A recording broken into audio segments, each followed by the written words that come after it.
Salutations, my fellow dudes and dudettes, and welcome back to Paper Mario!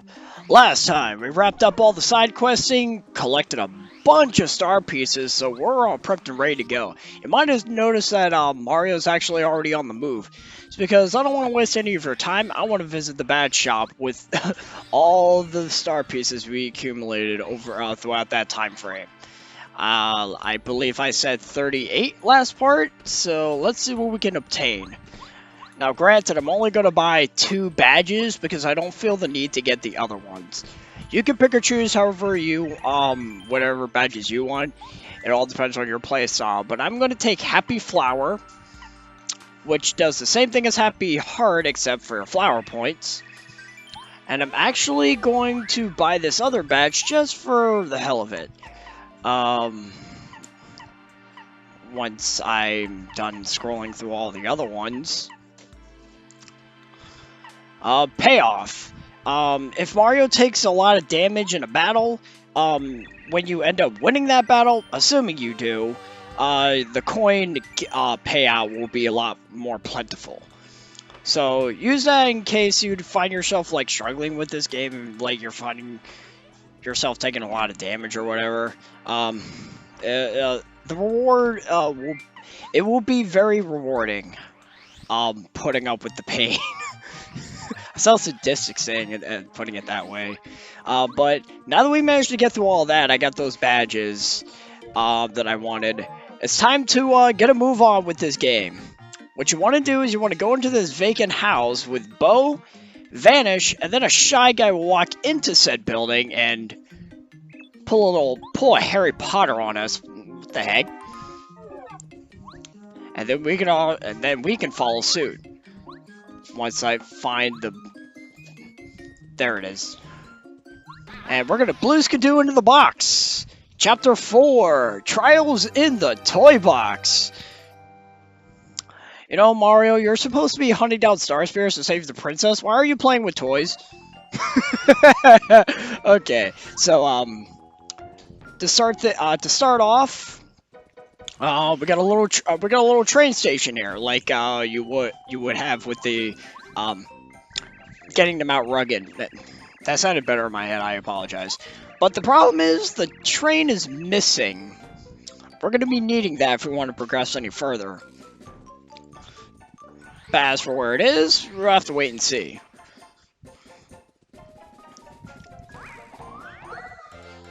To go over this real quick. Shy Guys, they have an HP of 8, an attack of 3, and a defense of 0. They can actually attack of one of 2 ways. They can simply tackle you, or they could jump on top of you.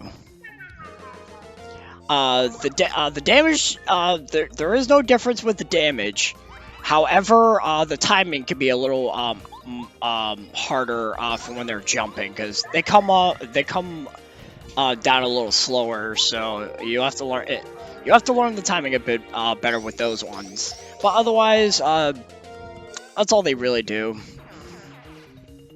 However, I will give them points for a little thing they could do, for a little quirk that they have.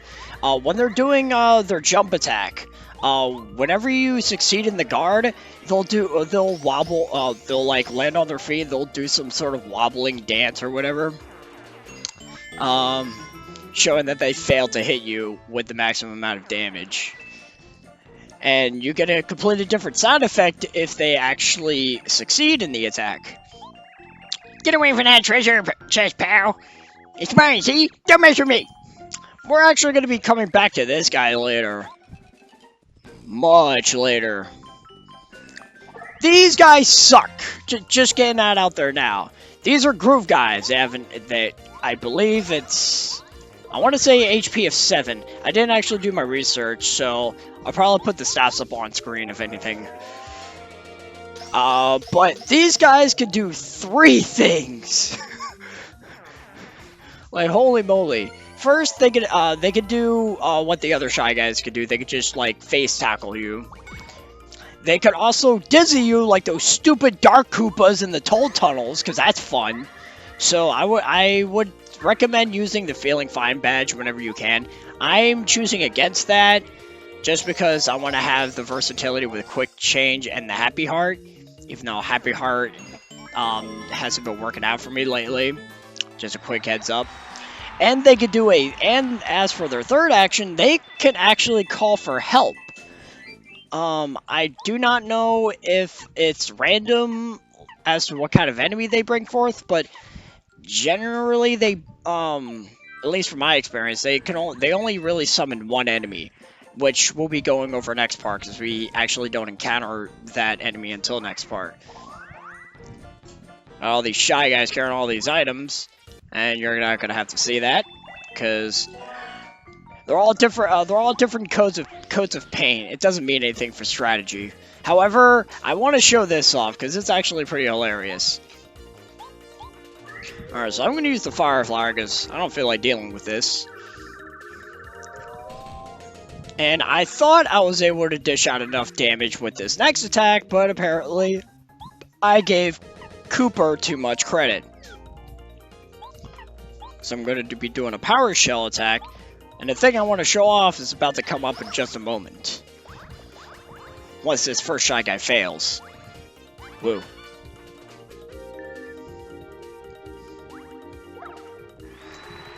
You hear that? They applauded him.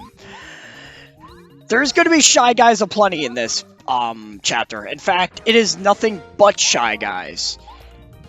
However, this chapter, strangely enough, has probably the most amount of enemy variety we've seen thus far, and maybe in the entire game. There's a lot of Shy Guys to be found in this chapter, and there are so many different variants. And what I love the most about the Shy Guys is they have very stagnant and like generic faces for their masks, but they have so much personality. This chapter is loved by so many fans of this game because of how much character the Shy Guys show. Not only just like as NPCs, but in battle as well. Because like there are so many Shy Guys in this chapter with so many different abilities. We only fought 2. We haven't even scratched the surface. Because I believe in the previous chapters we maybe fought, like in chapter 3 we had green fuzzies, piranha plants, hyper goombas, hyper clefs, and clubbas, and I believe that's 5 enemies. With this one, there's like, what, 1, 2, 3, 4, 5, 6, 7, and the list goes on. And I'll be going over every single one of them, because believe you me, I love these enemies. Also, this is what happens when you're answering those questions without Peach. How am I not remembering her name for some reason? Wow. Cammy Koopa. I don't know why I was drawing a blank. But she will bring forth the item, she will bring forth the item or the enemy that you chose when Browser was asking you those questions. So, for instance, if you said Hammer Brother or Goomba, she would summon one of those enemies there to guard the chest.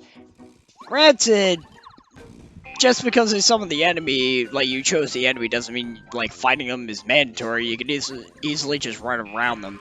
It's not like that dark colored Shy Guy we saw earlier, who is guarding the chest, because there's no other way to get to the chest, so you have to get through him by some Okay, I lied. There's actually a third enemy to go over. We have Sky Guys. Sky Guys have an HP, or actually, I should have did my research.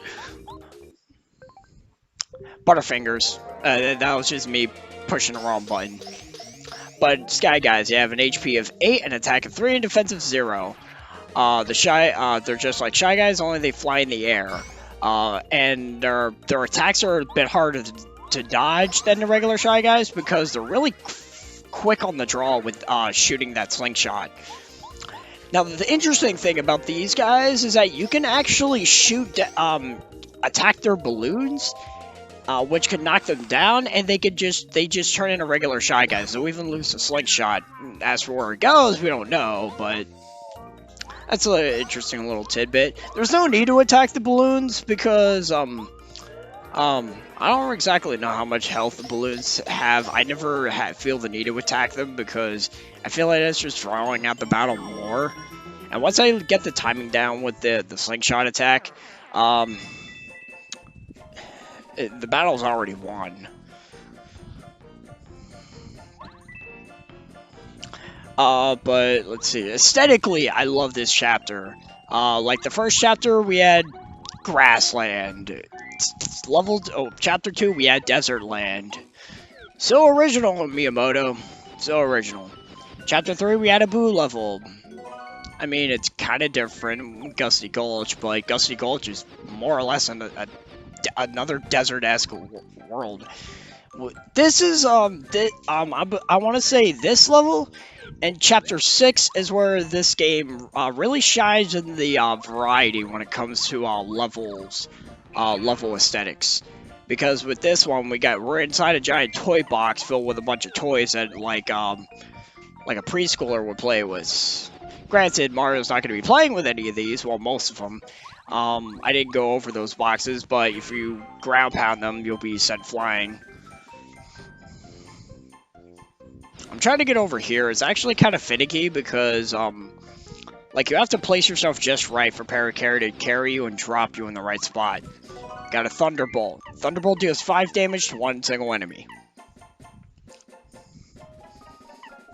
I was sort of finagling with my items a lot because you're going to be doing that a lot in this level, assuming you didn't put a lot of your items away, if not all of them.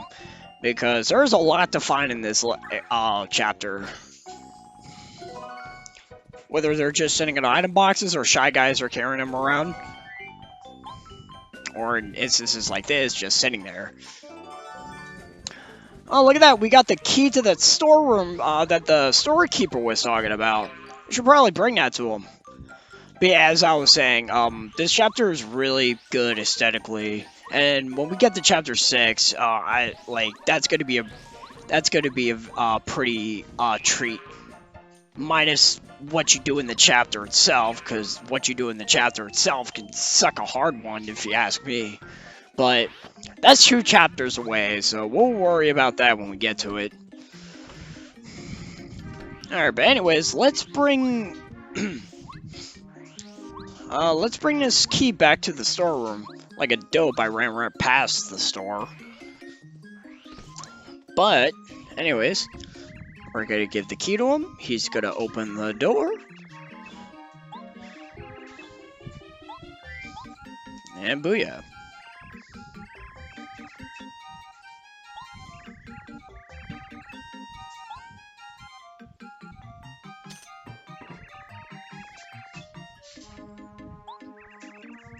Just a little thank you for getting my storeroom key back. He said we could have whatever's in here. And long and behold, the train was in here the whole time. I like to think the storekeeper ransacked a giant toy box for like someone's birthday or whatever. And he just took the train because it looked really neat. I don't know how...